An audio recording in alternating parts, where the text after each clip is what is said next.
Ky artikull është vazhdimi i publikimeve të pamfletit të ndërtuara mbi videorrëfimin e regjistruar të Sibel Edmonds, ish përkthyese e FBI-s dhe sinjalizuese e njohur e sigurisë kombëtare amerikane, të publikuar në platformën Patreon dhe të disponuar nga redaksia. Materialet janë pjesë e një serie më të gjerë ku Edmonds flet hapur për lidhjet mes krimit të organizuar, politikës dhe projekteve ndërkombëtare, duke sjellë një këndvështrim që nuk ka gjetur hapësirë në median tradicionale. Në rrëfimin e saj, Shqipëria nuk përshkruhet si një vend ku krimi i organizuar vepron paralelisht me shtetin, por si një rast ku krimi është i integruar brenda vetë strukturës shtetërore. Shqipëria ka qenë, veçanërisht që nga viti 1992-1993, një shtet narkotik mafioz. Po flas për politikën, nuk flasim për disa ministra të infiltruar, është e gjithë qeveria, deklaron Edmonds. Sipas saj, politika shqiptare nuk përmban ishuj të izoluar rezistencën ndaj krimit. Rrëfimi shkon më tej, duke pretenduar se nuk ekziston asnjë figurë politike, nga deputetët dhe drejtuesit e administratës, që të mos jetë integruar në këtë sistem. Ju nuk do të gjeni asnjë deputet apo drejtor departamenti që nuk është pjesë e shtetit mafioz, përndryshe nuk do të kishin asnjë pozicion, thot ajo, duke e përshkruar këtë si një mekanizëm përjashtues ndaj kujtdo që nuk pranon të jetë pjesë e strukturës. Në këtë kuadër, Sibel Edmonds ndalet te evolucioni i mafjes shqiptare që nga vitet 90, ajo përshkruan një transformim të shpejtë nga banda të dhunshme pas rënies së komunizmit në një organizatë kriminale globale me kontroll territorial, disiplinë të brendshme dhe kapacitete logjistike ndërkombëtare. Në mesin e viteve 1990, mafia shqiptare la në hije mafjen ruse, turke dhe italiane, të gjitha së bashku, deklaron ajo, duke shtuar se në gjithë historinë moderne të mafjes nuk ka asgjë si mafia shqiptare, për shkak të kombinimit të dhunës, të pamëshirës dhe sofistikimit operacional. Rrëfimi e vendos në qendër rolin e mafjes shqiptare në tregtinë ndërkombëtare të kokainës. Sipas Edmonds, grupet shqiptare kanë marrë kontrollin e fazës më kritike të zinxhirit kriminal, transportin dhe shpërndarjen. Kolumbianët prodhojnë, por shqiptarët kontrollojnë lëvizjen, thot ajo, duke pretenduar se ky kontroll shtrihet nga Amerika Latine deri në Europë. Ajo përmend Ekuadorin, Kolumbinë, Brazilin dhe pjesë të Perus si territore ku shqiptarët kanë ndërtuar dominim operacional. Në këtë rrjet, portet europiane përshkruhen si nyje kyçe. Edmonds përmend konkretisht Port of Rotterdam dhe Port of Antwerp, duke deklaruar se këto nuk kontrollohen përmes dhunës së hapur, por përmes lidhjeve, korrupsionit dhe mbrojtjes politike. Ata kontrollojnë dërgesat, nxjerrjen e drogës nga Brazili dhe Ekuadori drejt Europës. Ktu flitet për ton, jo për kilogram, thot ajo, duke theksuar shkallën industriale të operacionit. Sipas rrëfimit, lidhjet politike në Tiranë luajnë rol kyç në këtë mekanizëm, duke garantuar pastrimin e parave dhe mbrojtjen e rrjeteve operative. Në këtë pikë analiza zhvendoset nga trafiku i drogës dhe vendimmarrja politike dhe projektet strategjike ndërkombëtare. Edmonds ndalet te administrata e Edi Ramës, duke pretenduar se infiltrimi i krimit në politik është strukturor dhe se nuk ka vendimmarrje të madhe që të mos kalojë përmes këtij filtri. Sazani në hartën e interesave të Kushnerit dhe Izraelit. Një shembull konkret që ajo përmend është projekti i lidhur me Jared Kushner në ishullin e Sazanit. Ish punonjësja e FBI-s deklaron se projekti mori miratimin disa javë pas zgjedhjes së Donald Trump si president të Shteteve të Bashkuara të Amerikës dhe që qeveria shqiptare u afrua jo vetëm nga Jared Kushner, por edhe nga zyrtar të lartë biznesi dhe qeveritar izraelit. Miratimi fillestar duhet të priste për zgjedhjet e Trumpit. Vetëm pasi Trump u shpall president i zgjedhur, procesi vazhdoi dhe kaloi në përmiratim parlamentar sa për sy e faqe. Edmonds e përshkruan Sazanin si një projekt që shfaqet publikisht si turizëm, por që sipas saj bart funksione dhe interesa shumë më të gjëra. Unë e quaj ishulli i Satanit të Jared Kushnerit, sepse gjithçka që kam mbledhur dhe dokumentet që kam parë tregojnë se ky projekt është shumë më shumë se sa turizëm, deklaron ajo, duke paralajmëruar se do të zbardhë element të tjerë në vijim. Kur Sibel Edmonds flet për afrimin e Tiranës me projektin e Sazanit, ajo e bën të qartë se nuk bëhet fjalë për një marrëdhënie dypalshime mes qeverisë shqiptare dhe Jared Kushner. Burimet e mia janë zyrtar qeveritar izraelit dhe njerëz të lidhur me biznesin dhe teknologjinë, thot ajo, duke e zgjeruar panoramën përtej një emri të vetëm. Sipas Edmonds, këta aktor nuk veprojnë si përfaqësues formal të shtetit, por si pjesë e një rrethi ku ndërthëren kapitali, teknologjia dhe ndikimi politik, me rrënjë në Izrael dhe shtrirje operative në tregje të ndryshme. Në përfundim, rrëfimi i Edmonds e paraqet Shqipërinë si një rast studimi për mënyrën se si një narkoshtet mund të funksionojë në mënyrë të pranueshme ndërkombëtare, pa u shpallur kurrë zyrtarisht si i tillë. Sipas saj, investimet e huaja, projektet strategjike dhe marrëveshjet madore nuk zhvillohen në një vakum, por brenda një realiteti ku politika, krimi dhe kapitali operojnë si pjesë e të njëjtit mekanizmi. Pamfleti do të vijojë publikimin pjesë-pjesë të këtyre materialeve, duke i lidhur me zhvillimet konkrete në Shqipëri,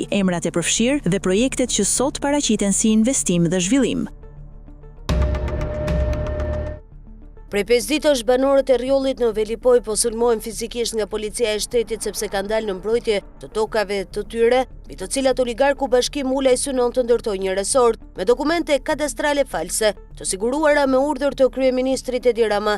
Klienti i tij Bashkim Ulaj u ka grabitur 147 hektar toka banorëve të fshatit Rrjoll. Ndërsa një vit përpara se të prodhoheshin dokumentet kadastrale false, Edi Rama i kishte miratuar Ulajt statusin investitor strategjik për ndërtimin e resortit Blu Borgo me pallate e banimi, hotele, njësi tregtare dhe vila. Ditën e premte, banorët deklaruan se do ta vazhdojnë rezistencën dhe nuk do të rriqen përballë dhunës policore dhe kërcënimeve që po u bëjnë nga kriminal të paguar dhe të vërsulur nga Bashkim Ulaj, por nuk do të rriqet as policia e shtetit, sepse kryeministri Edi Rama, nëpërmjet drejtorit të policisë Ilir Proda, po e përdor atë për dhunë fizike kundër banorëve të Rrjollit, duke vënë në shërbim të interesave të oligarkut Bashkim Ulaj. Sipas informacionit të ardhur në pamfleti, ka burime brenda kupolës së policisë, drejtori Ilir Proda në zbatim të urdhrit të Edi Ramës dhe si detyrim nga çeku i dhënë nga Bashkim Ulaj, siç po flitet, ka krijuar një gazermë policore në Velipoj për të larguar banorët nga tokat e tyre. Deri tani aty janë dislokuar rreth 150 forca policie,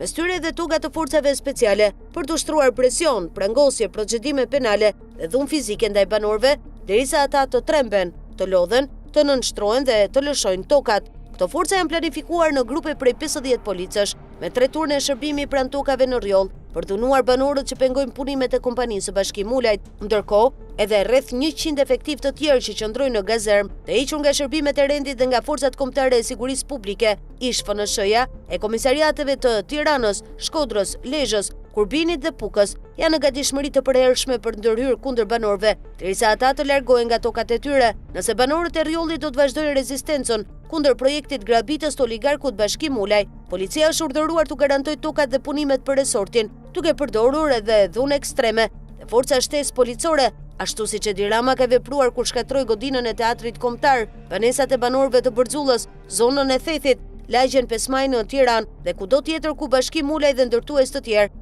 kanë grabitur toka për kulla dhe resorte. Edhe një herë, si referim për drejtuesin e SPAK, Klodian Braho, për të nisur hetimin për grabitjen e tokave të banorëve të Rrjollit, po përsërisim 2 pyetjet e ngritura më herët. Ai ka shpërblyer oligarku Bashkim Ulaj, kryepolicin Ilir Proda për dhunën policore që po ushtron ndaj banorëve të Rrjollit në Velipoj, të cilët po protestojnë për të mbrojtur tokat e tyre. E dyta, a është ortak në këtë resort Edi Rama, kryeministri që në shkelje të ligjit ka firmosur vendimet dhe ka urdhëruar drejtuesit e kadastrës të falsifikojnë dokumentet e tokave të banorëve?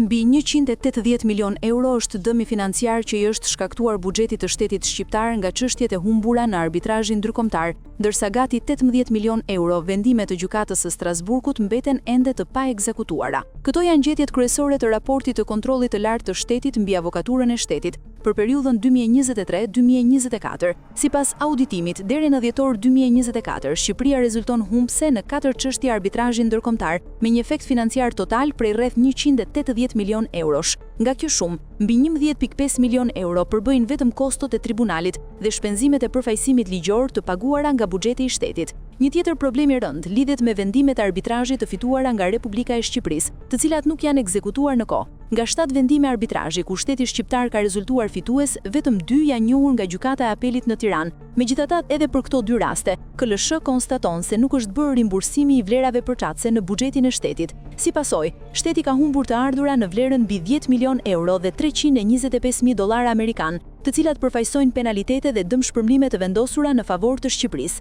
Auditimi e cilëson këtë situatë si shkelje të kodit të procedurës civile, duke theksuar se ekzekutimi i vendimeve të arbitrazhit të njohura nga gjykatat është detyrim ligjor dhe publik. Në çështjet ku Shqipëria ka humbur në arbitrazh, vetëm një vendim është njohur nga Gjykata e Apelit, konkretisht ai i çështjes GBC, ku institucionet shtetërore janë detyruar të paguajnë mbi $11.5 milion dëmshpërblim, si dhe interesa shtesë. Sipas KLSH-s, për më shumë se 4 vite nga njohja e këtij vendimi, institucionet përgjegjëse nuk kanë marrë masa për planifikimin buxhetor dhe shlyerjen e detyrimit, duke i shtuar buxhetit të shtetit edhe kosto interesi, të vlerësuara në 10 mijëra euro. Pas marrjes në hetim nga SPAK për grabitjen e tokës së resortit në Imar dhe koncesionit të portit ushtarak të Limionit në Sarand, deputetja Olta Gjaçka po qëndron e eshtur në parlament dhe larg mediave, por Olta Gjaçka mbetet aktive në përfitime nga tenderët, kontrabanda dhe tregtia e ilaçeve përmes firmave në ortakëri me bashkëshortin e saj Artan Gaçi, të cilat gjatë pushtetit të PS-s janë favorizuar me miliona euro tender nga shëndetësia dhe me mosveprim nga antikrimi dhe drejtësia. Në maskën e kompanisë Medikamenta SHPK, ish-ministri Olta Gjaçka ka përfituar fonde të shumta nga importi i ilaçeve, tenderët e imi i kontrabandës që kryen kjo kompani dhe futja e barnave në listën e rimbursimit. Kompania Medikamenta SHPK është në pronësi të Ilir Shehut, personi dënuar për trafiqe në Itali dhe i proceduar penalisht në Shqipëri për kontraband dhe shitje ilaçesh të skaduara, të futura edhe në farmacitë e QSU-t Nën Tereza, në bashkëpunim me zyrtar, mjek dhe farmacist. Pronari i kompanisë Medikamenta SHPK, Ilir Shehu, është ortak në masën 50% të aksioneve me Artan Gaçin, bashkëshortin e Olta Gjaçkës, në kompaninë e ilaçeve Unifarma në SHPK, e krijuar prej tyre më 9 tetor 2017, vetëm 3 javë pasi Olta Gjaçka u emërua ministre e mbrojtjes. Për 3 muajt e parë pas krijimit, kompania e çiftit Gjaçka Gaçi deklaroi 5.7 milion lek humbje, ndërsa në vitet 2018-2025 fitimet janë rritur nga 310 milion lek deri në 1 miliard lek çdo vit. Zyrtarisht, kompania e ilaçeve Unifarma nuk rezulton të ketë marrë tender, por sasinë e ilaçeve që importon dhe kontrabandon rregullisht, çifti Gjaçka Gaçi e maskon përmes shitjeve nëpërmjet tenderve që merr kompania Medikamenta e ortakut Ilir Shehu. Gjatë 8 viteve aktivitet, kompania Unifarma ka hedhur në treg sasi ilaçesh 5 herë më të mëdha se sa ka importuar, fakt që krijon dyshime të plota për kontrabandë të lejuar nga doganat, ku zëvendës drejtoresh është Monika Dushku Pëllumbi, tezja e Olta Gjaçkës. Ndërkohë Andi Gjaçka, vëllai i Olta Gjaçkës dhe vajza e tezës Sindi Dushku, sotrojnë agjencitë e tyre doganore dhe konsulente doganore Elite Brokers 2000, Star Spedition, Elite Finance and Consulting dhe Elite Management. Kompania Medikamenta dhe ortaku Ilir Shehu, që tregtojnë sasi ilaçesh të importuara edhe përmes kompanisë Unifarma, në ortakëri me çiftin Gjaçka Gaçi, që 12 viteve pushtet të PS-s kanë marrë rreth 25 milionë euro tender, përveç milionave nga shitja e barnave me rimbursim. Ndërkohë, kompania Medikamenta është në proces grabitjeje nga çifti Gjaçka Gaçi, e sajuar përmes një skeme borxhi prej 1.5 milionë eurosh me fajde, që gjoja pronari Ilir Shehu u ka marrë atyre. Mes palëve është vendosur një pazar pa kontratë notariale. Me këtë kusht, nëse huaja nuk shlyhet rregullisht dhe sipas marrëveshjes Ilir Shehu nuk po e shlyen, aksionet e kompanisë Medikamenta do të kalojnë në pronësi të Artan Gaçit, bashkëshortit të Olta Gjaçkës.